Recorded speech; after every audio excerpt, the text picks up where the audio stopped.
આગળ વાત કરીએ તો કોંગ્રેસ પક્ષના પ્રદેશ નેતા અને ચોટીલાના પૂર્વ ધારાસભ્ય ઋત્વિક મકવાણાને પોલીસે નજરકેદ કર્યા છે। હાલમાં તેઓ ચોટીલા પોલીસ સ્ટેશનમાં નજરકેદમાં છે।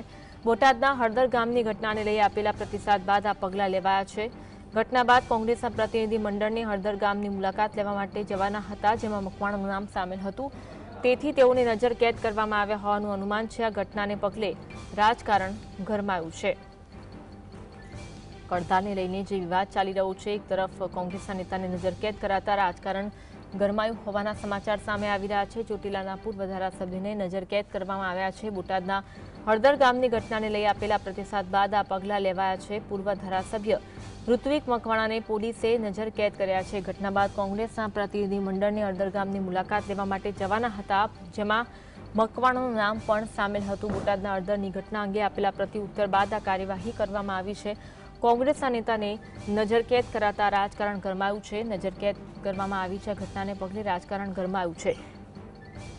કડતા વિવાદને લઈને કોંગ્રેસ દ્વારા ખેડૂતોનો સાથ આપવા માટે તેઓ હળદર ગામની મુલાકાત લેવાના હતા અને ત્યાં જઈને ખેડૂતો સાથે વાતચીત કરવાના હતા, પરંતુ તે પહેલા જ પૂર્વ ધારાસભ્ય ઋત્વિક મકવાણાને નજરકેદ કરી દેવાતા રાજકારણ ગરમાયું હોવાના સમાચાર સામે આવી રહ્યા છે। હાલમાં તેઓ ચોટીલા પોલીસ સ્ટેશનમાં નજરકેદ હેઠળ છે। બોટાદના હળદર ગામની ઘટનાને લઈ આપેલા પ્રતિસાદ બાદ આ પગલાં લેવામાં આવ્યા છે। તેમના દ્વારા પ્રતિસાદ આપવામાં આવ્યો હતો અને ત્યારબાદ આ કાર્યવાહી કરવામાં આવી છે।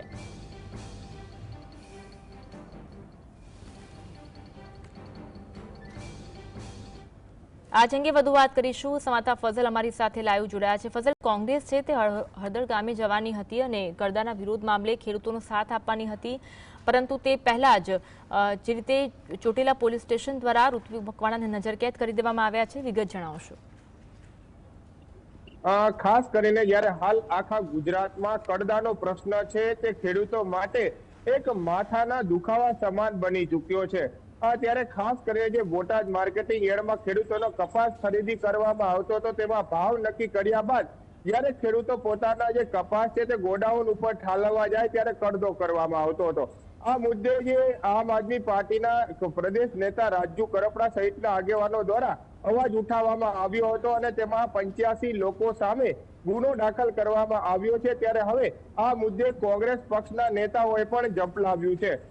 ત્યારે આજે વહેલી સવારે જે પૂર્વ ધારાસભ્ય ઋત્વિક મકવાણા છે તેના દ્વારા સોશિયલ મીડિયા ઉપર વિડીયો વાયરલ કરી અને હળદર ગામ ખાતે પોતે સભા કરશે તે અંગેની જાહેરાત કરવામાં આવી હતી અને પોતે જ્યારે પોતાના ઘરે ચોટીલાથી નીકળ્યા તે દરમિયાન તેમની હાઈવે ઉપરથી અટકાયત કરી લેવામાં આવી છે। ચોટીલા પોલીસ દ્વારા તેમની અટકાયત કરી અને તેમને નજરકેદ રાખી અને ચોટીલા પોલીસ સ્ટેશન ખાતે બેસાડી દેવામાં આવ્યા છે।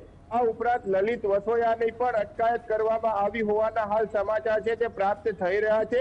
ઉલ્લેખનીય છે કે આ કડદાનો પ્રશ્ન છે તે દિન પ્રતિદિન ગંભીર બનતો જઈ રહ્યો છે। ખેડૂતોના પ્રશ્નને લઈ અને આમ આદમી પાર્ટી જ્યારે પ્રથમ વખત મેદાને આવી ત્યારબાદ હવે કોંગ્રેસે પણ હળદર ગામે સભા યોજવાનું નક્કી કર્યું હતું અને જ્યારે કોંગ્રેસના નેતાઓ પોતાના ઘરેથી બહાર નીકળી રહ્યા હતા તે દરમિયાન તેમની અટકાયત કરી લેવામાં આવી છે અને તેમને નજરકેદ રાખી દેવામાં આવ્યા છે।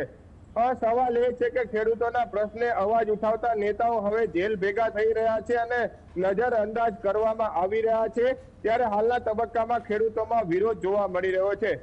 સુરેન્દ્રનગર જિલ્લા ઉપરાંત બોટાદના ખેડૂતો છે તે કપાસનું મબલક વાવેતર કરતા હોય છે અને દર વખતે ઉત્પાદન પણ સારું મેળવતા હોય છે। ત્યારે તે પોતે જ્યારે માર્કેટિંગ યાર્ડમાં કપાસ વેચવા જાય ત્યારે જે વેપારીઓ છે તેમના દ્વારા કડદો કરવામાં આવતો હોય છે, એટલે જે નક્કી કરેલા ભાવ છે તેના ભાવથી નીચા ભાવ ચૂકવવામાં આવતા હોય છે। હજુ સુધી આ પ્રશ્ન તો હલ નથી થયો, પરંતુ 85 જેટલા ખેડૂતો ઉપર અને જે ખેડૂત નેતાઓ છે તેમના ઉપર ગુનો દાખલ થયો છે। હવે કોંગ્રેસે ઝંપલાવ્યા બાદ હવે કોંગ્રેસના નેતાઓને પણ નજરકેદ કરી લેવામાં આવ્યા છે અને ચોટીલા પોલીસ સ્ટેશન ખાતે બેસાડી દેવામાં આવ્યા છે અને તેમના વિરુદ્ધમાં પણ આગળની કાર્યવાહી છે તે પોલીસ વિભાગ દ્વારા શરૂ કરવામાં આવી છે।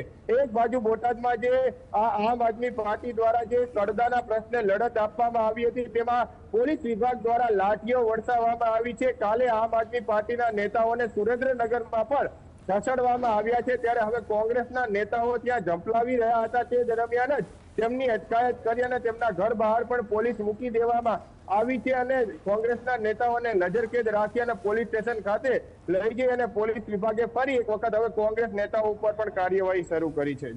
જી આભાર જોડાવા માટે અને માહિતી